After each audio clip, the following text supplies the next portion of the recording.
ரீசெண்டா சௌபாகிய மகளில் நடந்த திருமண நிகழ்ச்சியில் விஜயலட்சுமி கேட்டரிங் பரிமாறிய இரவு விருந்து.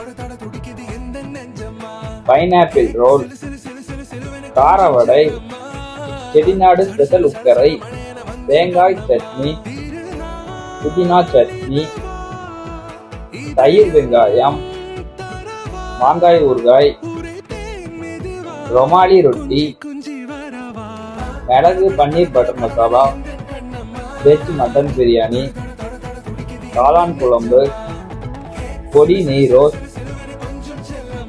இட்லி, சாம்பார், தயிர் சாதம், மிளகு பால் மற்றும் ஐஸ்கிரீம். உங்கள் வீட்டு விசேஷங்களை சுவையோடு கொண்டாட விஜயலட்சுமி கேட்டரிங்கை கான்டாக்ட் பண்ணுங்க.